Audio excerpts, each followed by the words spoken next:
The moment Garrick laughed, something in me shifted, and I knew this wasn't over. My name is Ethan. I'm 35 years old, and I've spent the last 15 years working my ass off at Porter Logistics, a company I helped turn around with my innovative logistics systems that saved the company millions. Yet, when I walked into the CEO's office that day, asking for a modest 10% raise, I had no idea it would go down like this. I was holding a thick 50-page report, the culmination of months of work. It showed the incredible changes I had implemented. Delivery times were down, costs were cut, and profitability had soared. The company wouldn't be where it was today without me.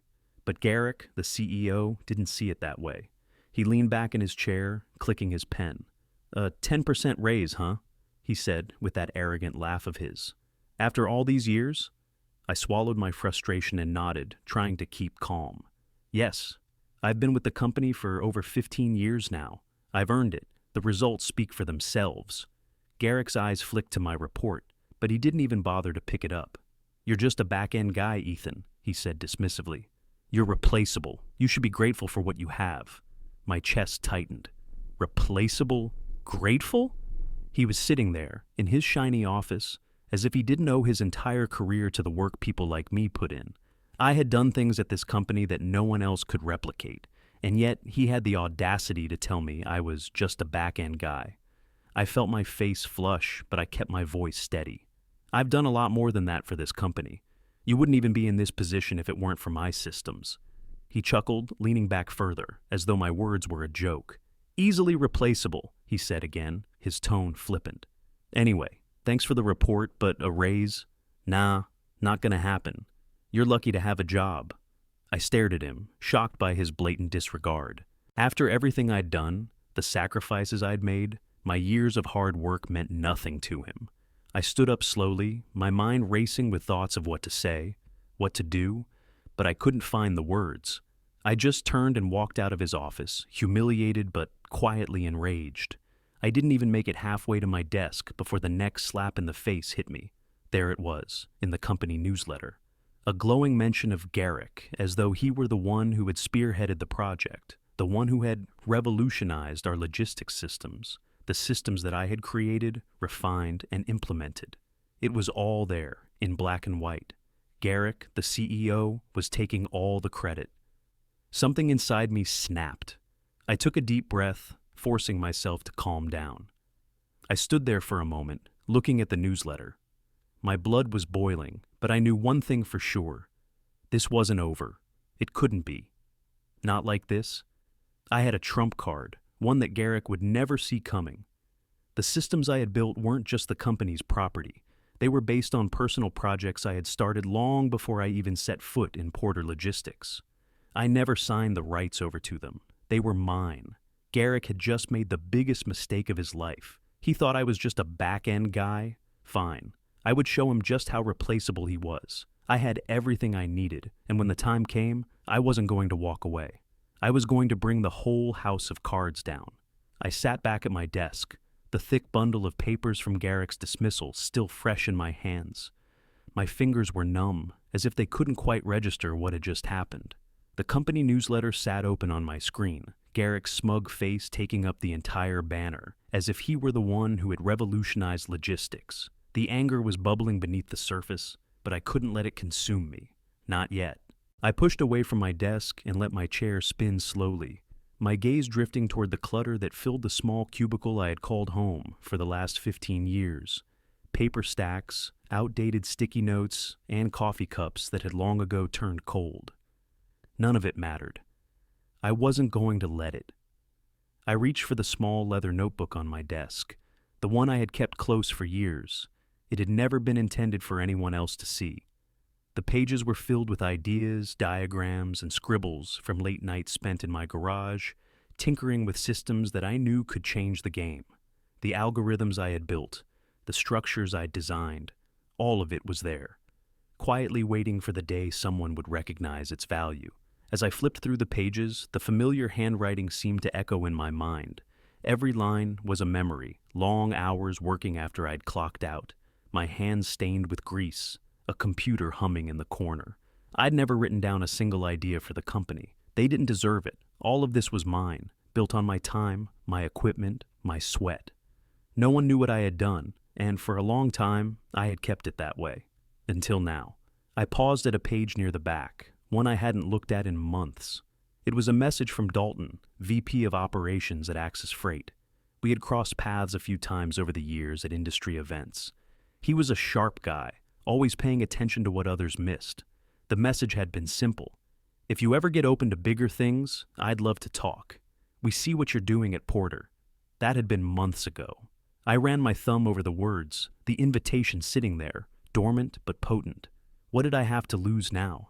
I wasn't going to stay here, working for a company that didn't value me. They had made their choice when they laughed at my raise request, and now it was my turn to make mine.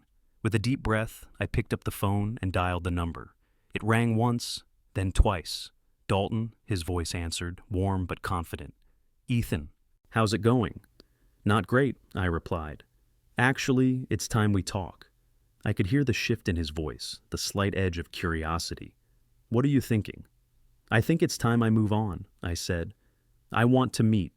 I need to see what you have in mind. I've got something you might be interested in." There was a beat of silence, then a smile I could practically hear in his tone. "I've been waiting for that call. Dinner tonight? I'll make the reservations." "Sounds good. Let's do it." I hung up, a strange calm settling over me. For the first time in 15 years, I wasn't afraid of walking away. It wasn't fear anymore. It was a sense of freedom, of reclaiming what had always been mine. For too long, I had been the guy who showed up early, stayed late, and got nothing in return. But not anymore. Garrick had called me replaceable. The company had dismissed me. Now it was time to show them what real value looked like. Dalton knew what I had built. He had always known. It was the moment I had realized that my silence, my hesitation, had kept me bound to a system that never had any intention of acknowledging me. But Dalton saw it. He recognized it. And tonight, at dinner, I was going to make sure he understood just how much more I could do. If only someone would give me the chance. As I stood up to grab my jacket, I looked around my desk one last time. This place? It was done. I was done. The only question now was how much I was willing to take with me when I left. The steakhouse was exactly what I had expected. Quiet, sophisticated, with dim lighting that created an atmosphere of exclusivity. I'd barely stepped through the door when Dalton, looking every bit the VP he was, stood up with a wide grin. His energy was contagious, and for the first time in what felt like forever, I felt a spark of excitement. "Ethan," he said, his handshake firm, but his smile genuine. "Good to finally sit down. I've been looking forward to this." "Yeah, me too," I replied, feeling that familiar knot in my chest, loosening just a little. "Thanks for meeting me on such short notice." "No problem," Dalton said as we settled into our seats. The waitstaff was quick and efficient, bringing out menus and offering us wine. I ordered a glass, though I was more focused on what we were about to discuss than the food or drink. The waiter poured it, and as Dalton raised his glass for a toast, I could see the calculating look in his eyes. "To big moves and bigger opportunities," Dalton said, his voice steady, his eyes never leaving mine. "To making it count," I responded, clinking my glass against his. The waiter stepped away, and Dalton wasted no time. He leaned forward, locking eyes with me. "So, Ethan, what's going on? I know you've been working some magic over at Porter, but I get the feeling things aren't exactly as smooth as they look from the outside. You wouldn't be here if they were." I hesitated. How much should I tell him? How much of the truth could I really give him without putting myself in a compromising position? But I had nothing left to lose. "I'm done there," I said bluntly. "I'm done working for a company that doesn't see the value in me, that takes everything I give them, and still thinks I'm replaceable." Dalton's eyebrows raised slightly, but he didn't say anything immediately. Instead, he just nodded, like he had been expecting this. "I thought so," he finally said. "Look, Ethan, I know what you've done at Porter. You changed the logistics game with your algorithms. You're the reason they've managed to stay afloat this long. Garrick has been taking all the credit, but we both know the truth, don't we?" The truth. That was exactly why I was here. That was why I had called him. The systems I built, the algorithms I had developed in my garage, none of that belonged to Porter. It was mine.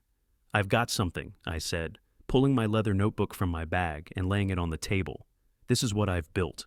It's everything I've done. Every system I've ever written, every piece of the puzzle. It's all in here. Dalton's eyes shifted from the notebook to my face. He didn't look away, didn't blink. He just kept staring at me, like he was waiting for the catch. Garrick took all the credit, I continued, the words spilling out before I could stop myself. I was fine with it for a while, but not anymore, not after today. He made it clear that I was just another cog in the machine, and I've got a feeling that this machine doesn't run without me. Dalton's lips twitched into a smile. I can offer you a leadership role, Ethan, he said, his tone cool, calculated. I want you to build something new with me. We're not looking to replace the systems you created. We're looking to expand them. I'll triple your salary, give you a team to work with, and the resources to make something even bigger. All you have to do is bring your systems with you. The offer hung in the air between us, and for a moment, I didn't know what to say. Triple my salary? A team to build something new? It sounded too good to be true, but there was one thing that made me hesitate. You're not going to have any problem licensing my systems? I asked. I've never signed over the rights to any of them. They're mine. I built them with my own hands. Dalton's smile widened, and he nodded. I wouldn't expect anything less, Ethan. We'll license them properly, with the compensation you deserve. No one's going to take your work without paying for it, and I'll make sure you're protected. I leaned back in my chair, processing the weight of his words. It was everything I'd wanted, everything I'd been too afraid to ask for. This was my chance. This was my escape, my leverage. I handed him the notebook. He took it, flipping through the pages with a practiced hand, his eyes scanning the algorithms, the detailed processes I had written. These are incredible, he said, his voice low, almost in awe. You didn't just change logistics. You changed how we look at the future of supply chains. I could feel the pride swelling in my chest. This was what I'd worked for. This was what I deserved. And now, finally, someone was recognizing it. Let's do this, I said, my voice steady, my decision clear. Dalton nodded, his hand outstretched. Welcome aboard. I shook his hand firmly, feeling the weight of everything that had led me here. This wasn't just about leaving Porter. It was about stepping into something bigger, something I had built with my own hands, and for the first time in years, I felt like I was finally where I belonged. The next morning, the decision was made. I had been up all night, staring at the screen of my phone, the email draft for my resignation sitting there, staring back at me. It felt almost surreal to type those words, but it was the right choice, the only choice. The cool, sterile feeling of my office felt suffocating as I gathered up my things, my leather notebook, a few personal effects, and the half-empty mug of cold coffee from yesterday. I shoved them into my bag, but the weight of the decision didn't really hit until I walked toward Garrick's office. I took a deep breath, then knocked. The door swung open immediately, as if he had been expecting me. The look in Garrick's eyes was a mixture of disinterest and mild amusement. He hadn't even looked up from his desk when I entered. "Ethan, come in," he said lazily, clicking his pen. "Got any more of those reports for me? Maybe this time with less drama?" I stood there for a moment, letting the words I had been rehearsing run through my mind. But no, this wasn't about rehearsals. I was done with this charade. "I'm resigning, Garrick," I said, voice even, but my insides were a storm. He barely raised an eyebrow. "What, are you serious?" "Yes," I replied, walking into his office and setting my resignation letter on his desk. "I've been thinking about it for a while. It's time I moved on." Garrick slowly leaned back in his chair, looking almost amused. "And where do you think you're going, huh? I've got news for you, Ethan. You're easily replaceable. I don't know what delusional world you're living in, but you're a back-end guy, remember? Not irreplaceable." I couldn't help the bitter laugh that escaped. "I'm going to Axis," I said flatly. His eyes finally sharpened, the amusement flickering out as he sat up straighter, suddenly more alert. "Axis? You're joking, right? You think they're going to do better for you? I built this company, not you. You're just a cog in the wheel, Ethan. You think Dalton's going to treat you better? You really think he's going to appreciate you like I did?" I leaned forward slightly, but I stayed calm. "I didn't build anything here, Garrick. You just took credit for it.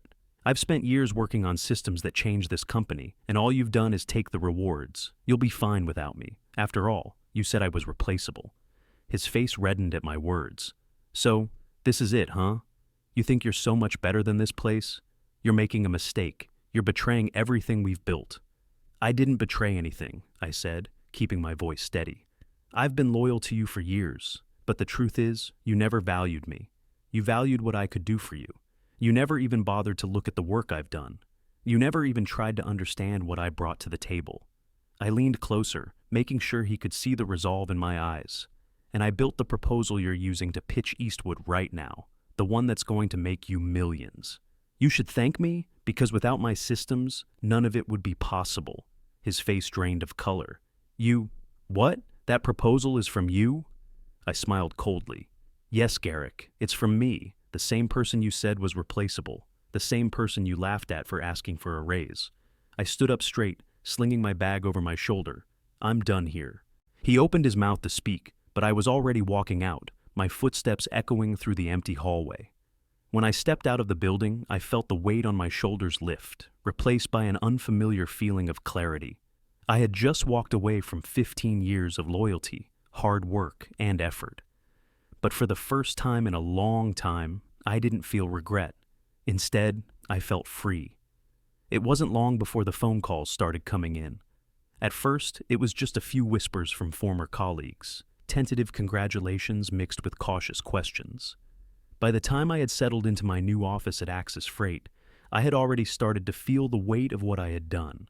I had walked away from a company that, for over a decade, I had poured my heart and soul into.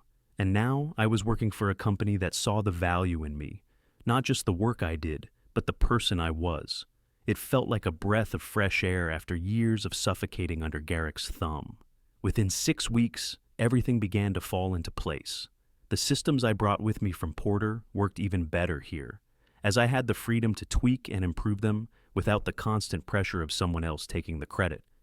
We reduced delivery times, slashed costs, and optimized logistics across the board. Then came the big win. Eastwood, the client I had helped Porter secure with my work, signed on with Axis. The contract was a game changer, and it hit Porter like a bomb. The moment the deal went public, I knew it was only a matter of time before Garrick realized what had happened. He must have heard the rumors, the whispers of how Axis had undercut them, how the systems they once used now belonged to a competitor. I didn't expect him to pick up the phone, but he did. 4 times. 4 angry voicemails left on my personal line, demanding answers, pleading with me to reconsider. He cursed my name, threatened me with lawsuits, and tried to drag me back in with promises of more money. He even hinted that we could work something out if I came back. I deleted them all. Each message filled me with a mixture of satisfaction and cold indifference. Garrick's power, once so imposing, now seemed so small, so insignificant. I had walked away, and in doing so, I had taken everything that mattered with me, without a single shred of regret. Then came the real shocker. I was sitting in my office one late afternoon when I got a call from Axis's security. "Garrick is here," the voice said. "He's parked in the garage. He wants to speak with you. He says it's urgent." My stomach twisted. Part of me wanted to ignore it, just let him stew, but another part of me wanted to hear what he had to say, to watch him squirm as he begged for what he'd taken for granted. I told security to let him in. When Garrick walked through the door, it was like watching a defeated animal trying to hold on to whatever shred of pride it had left. His suit was too stiff, his hair mussed, and his eyes, there was something in them I hadn't seen before, fear. He stood there for a moment, looking awkwardly around the room, as if trying to gauge how much ground he had lost. "Ethan," he said, his voice rough, "I came here to make you an offer." I didn't respond immediately. I just stared at him, letting the silence stretch. I could feel his discomfort. It was almost like he was waiting for me to speak, to give him a chance to fix things. But I wasn't about to make it easy. "Don't waste your time, Garrick," I said quietly. "I'm not interested."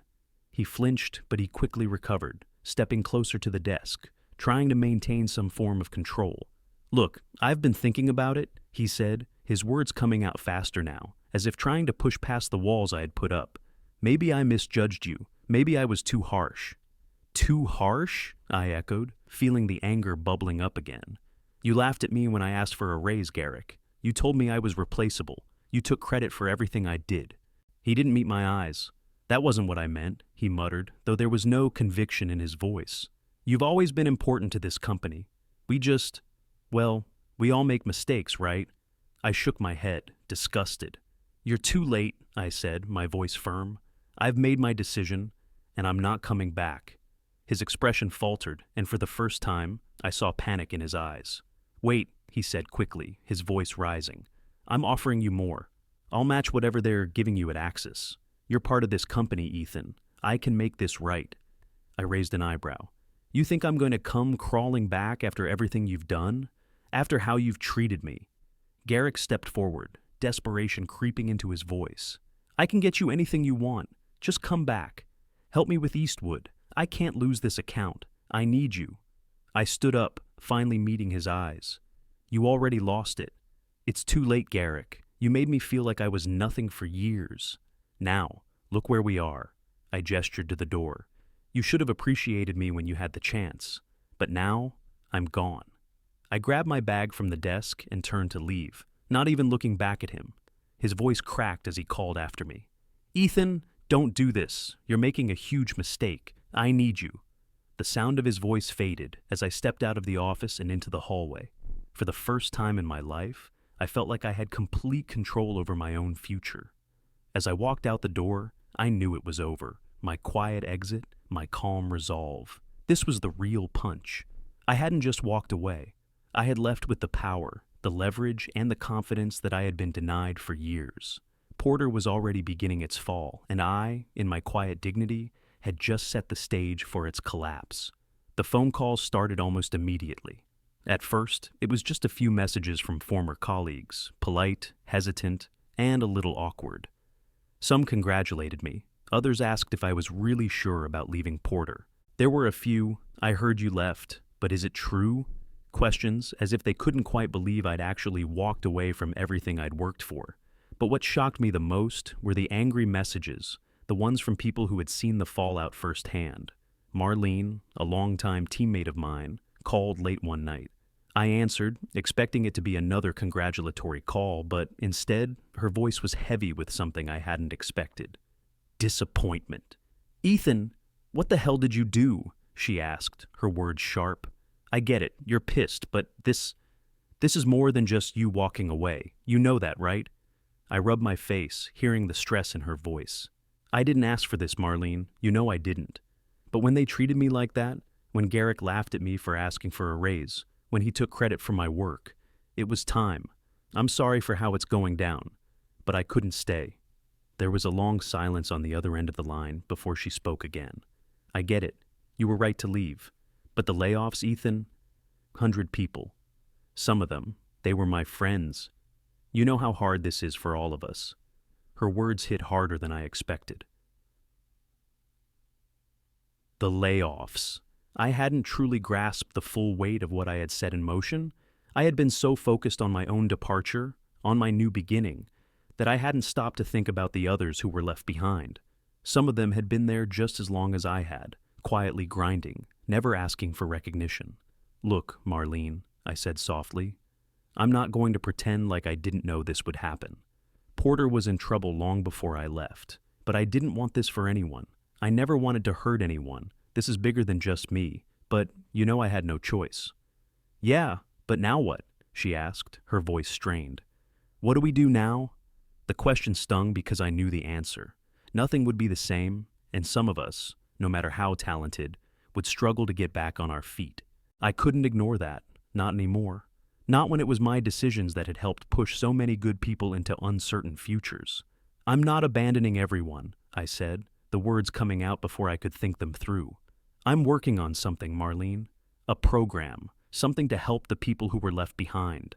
I want to do more than just succeed at Axis. I want to help the people who got screwed over by all of this. I want to make things right. Marlene was quiet for a moment, then let out a slow breath. Well, I'll be damned, she said, her tone softer now. If you're serious about that, I'll help. Just don't forget about the ones who don't have the same options you do, okay? Some of us don't have a backup plan. I won't forget, I said. You have my word. When the call ended, I sat back in my chair, staring at the screen in front of me. I had my own path now, but it wasn't just about me anymore. I couldn't shake the weight of responsibility I felt. I had walked away with the leverage, the success, the freedom, but that didn't mean I could forget the people I'd left behind in the rubble. And so, I started. I pulled up a blank spreadsheet, creating a list of over 200 names, the former employees of Porter who had been affected by the layoffs. One by one, I began organizing them, people from every department, every corner of the company, people who had worked under Garrick's regime, who had been dismissed without any warning. My fingers moved rapidly over the keyboard as I filled in their names, their roles, and the dates they were let go. I didn't know exactly what I was going to do yet, but I knew I couldn't let this slide. I wasn't just going to sit back and enjoy my success at Axis without doing something to help the ones who had been discarded. I pitched the idea to the Axis board. Operation Restart. A program dedicated to rehiring and reskilling former Porter employees, offering them a fresh start and a chance to rebuild. It wasn't a fix-all solution, but it was a start. I needed their buy-in if this was going to work, but the response was overwhelming. "Ethan, we're behind you," the board chairman said when I presented the plan. "This is the kind of initiative we want to stand behind. Let's get this rolling." Within a few weeks, Operation Restart was born. I called Marlene and some of the other key former Porter employees to join the team. They would help identify talent, arrange for the necessary training, and assist with getting people back on their feet. We started reaching out to the ex-Porter workers who were willing to take the leap. The work was hard, but I couldn't help but feel a sense of redemption. This was the right thing to do. I couldn't undo the damage that had been done at Porter, but I could at least try to make sure that the people who had been crushed by Garrick's decisions weren't left behind. This was the start of something new, something better for all of us. The call came on a quiet afternoon, just after I had wrapped up a meeting with the board about Operation Restart. I was still riding the high of the progress we were making, new hires, training programs, and the early stages of reskilling some of the former Porter employees. Things at Axis were moving forward, and I was starting to feel like I was building something meaningful. Then, my phone rang. It was Vance, the former legal counsel at Porter. I hadn't heard from him in weeks. I answered the call without hesitation. "Ethan, it's Vance," he said. His voice was shaky, like he had something to get off his chest. "I need to talk to you about something. It's about Garrick." I sat up straighter in my chair. "What about him?" "I know I've been quiet for a while, but something's been bothering me," Vance continued. "I can't keep it to myself anymore. You need to know what happened with your tech, with those systems you built." I felt a cold knot form in my stomach. I had suspected for a while that Garrick hadn't been as honest as he appeared, but hearing it from Vance confirmed something I had been trying to avoid. This wasn't just about me. It was bigger. It was about everything Garrick had done to people. "I'm listening," I said. Vance took a deep breath before speaking again. "Garrick knew about your offer to transfer the tech. He knew you were willing to give it to Porter under proper legal terms. He just ignored it. He ignored your offer on purpose, Ethan. He never wanted to pay you for it. He thought he could take it all, play it off like he was the genius behind the whole thing. He pushed the lawsuit against you, knowing it would fail. It wasn't about protecting Porter. It was about punishing you." I was silent for a long moment, the weight of his words sinking in. All this time, I had assumed that the lawsuit had been a result of some misunderstanding or miscommunication. But Vance's words cut through it all. It was deliberate. It was personal. Garrick had known I was right, had known I could have walked away with everything. But instead, he tried to crush me. "Why are you telling me this now?" I asked, my voice barely a whisper. "Because I couldn't live with myself anymore," Vance replied. "I saw it all happen. I watched him manipulate the whole thing, and I didn't speak up. I've been part of that machine, Ethan, for too long. But what he did to you, to everyone he treated like a cog, it's finally coming back to bite him.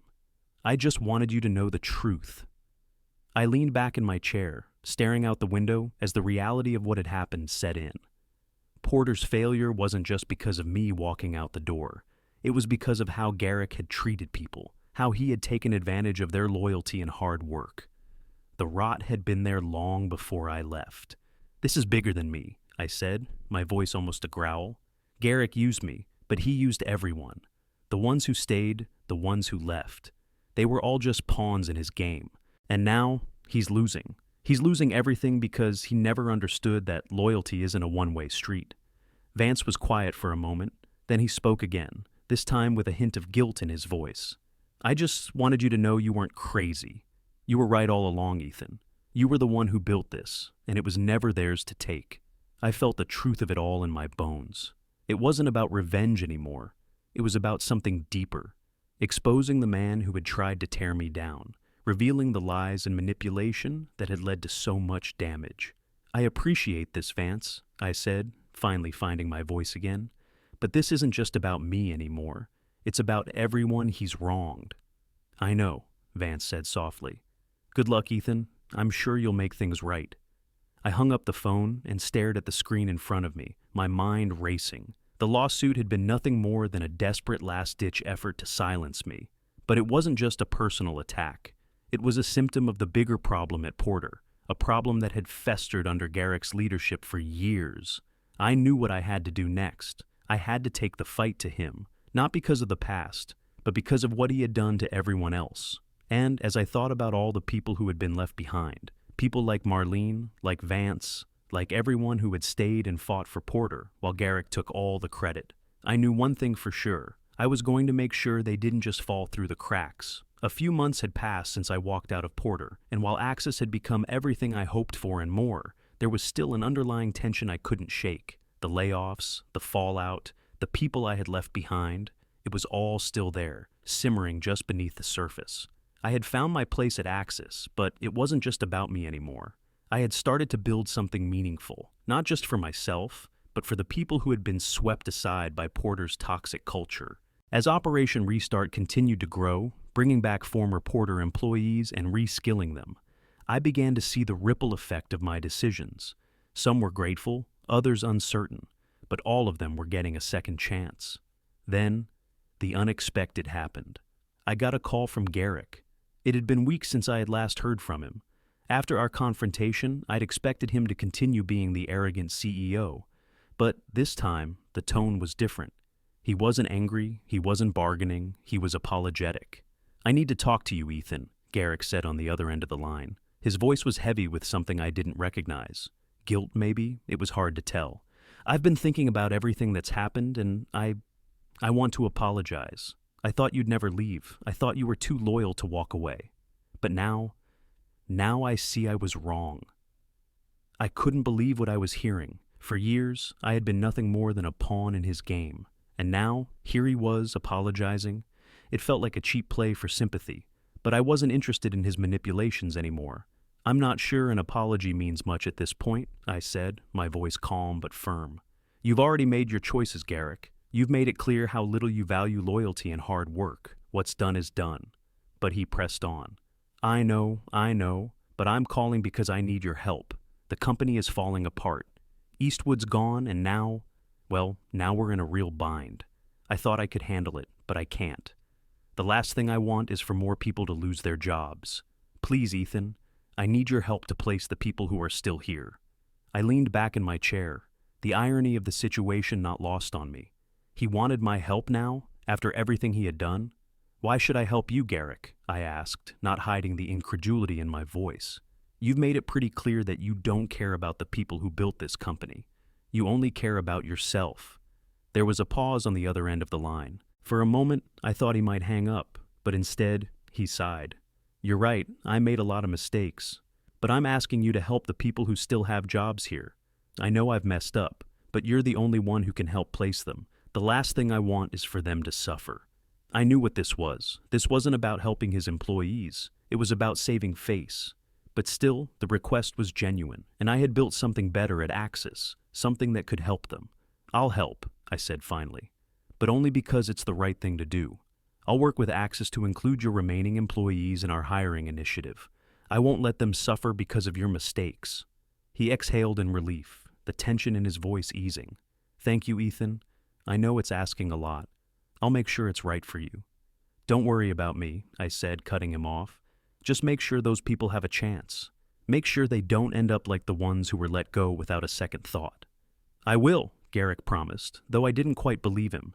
I'll make sure they're taken care of. Thank you. As I hung up, I felt something shift. I hadn't expected to offer help to Garrick, but in the end, it wasn't about him. It was about doing the right thing for the people who had been caught in the fallout of his decisions. Months later, Axis had expanded to meet the demand, and many of my old coworkers had filled the halls. It wasn't just the systems that had made a difference. It was the people we had brought in, the people who had been ignored and undervalued for so long. It wasn't just a business anymore. It was a new beginning. And for the first time in a long time, I felt like I was part of something that truly mattered. The turning point came when I stood at the podium at an industry awards ceremony. Axis had just received recognition for its innovative logistics solutions, and I was being honored for my contributions. It was a moment I never thought I'd see, not because I didn't believe in myself, but because I'd spent so many years in the shadows, always feeling like I wasn't enough. As I accepted the award, my mind flashed back to everything that had led to this moment, the sacrifices, the late nights, the countless times I had been overlooked. But it wasn't just me standing there. It was the entire team that had helped make this happen, and that felt better than any personal recognition ever could. After the ceremony, I received a framed article from Garrick, a final, unexpected gesture. He had written a note on the back. "You were never replaceable." I stared at the words, the weight of them sinking in. This wasn't an apology, but it was the closest he could get to admitting his mistakes. In the end, it didn't matter.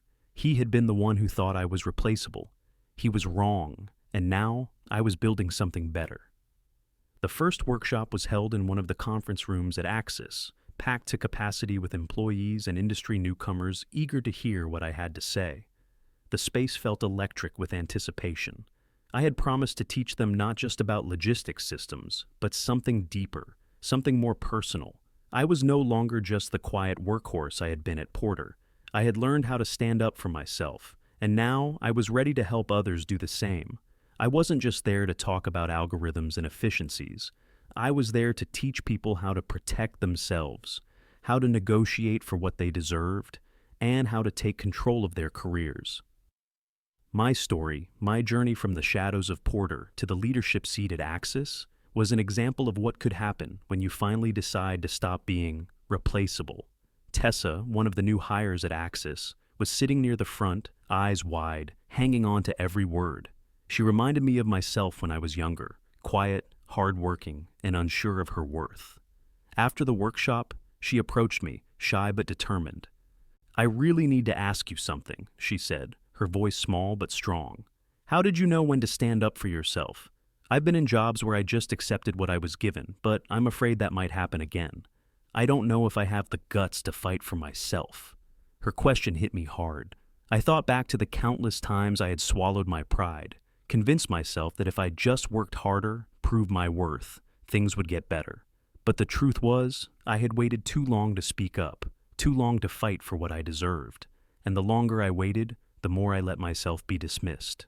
"I waited too long," I said, leaning forward. "That's the truth. I stayed quiet for years, convinced that my work would speak for itself. But it didn't.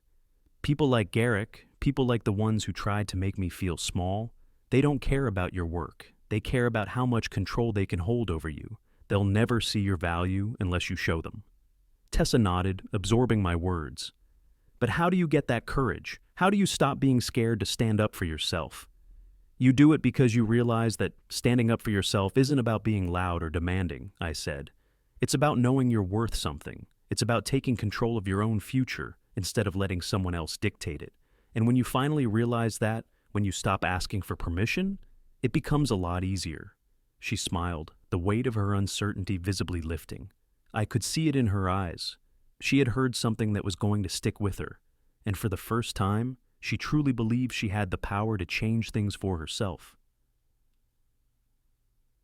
The workshop wrapped up, and as I walked out of the room, I found Marlene waiting for me in the hall, leaning against the wall with her arms crossed.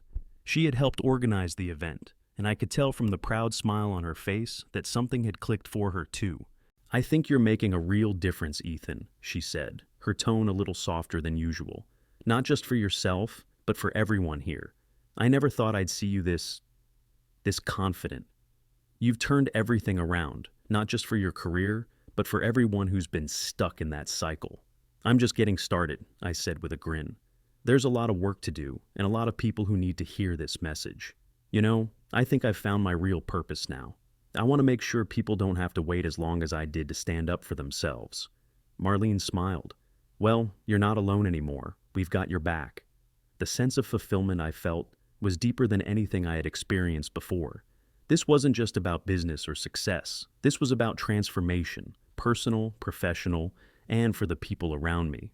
I wasn't just rebuilding my own life. I was helping others rebuild theirs. As I walked out of the office that evening, I saw Tessa again, this time standing with a few of her peers. They were talking, laughing. She looked more confident now, more like she belonged. And I couldn't help but feel a quiet sense of pride. She had found her voice, just like I had. The cycle had shifted. Months passed, and as I watched Axis grow, I saw something beautiful happening. Tessa was promoted to lead her own team, helping others rise the way she had. I continued to mentor, offering guidance on everything from negotiation to intellectual property protection, ensuring that others didn't make the same mistakes I had.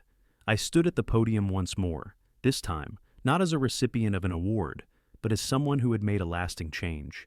The industry had taken notice. But more importantly, the people who had been overlooked, undervalued, and discarded, they were finally getting the recognition they deserved. Garrick had never imagined I'd walk away, not with leverage, not with a plan, but in the end, he had been the one who was truly replaceable. I had learned that my worth was never tied to his approval, and that lesson had opened a door to something bigger than I had ever imagined. And as I stood there, surrounded by my team, I knew one thing for sure: the best was yet to come.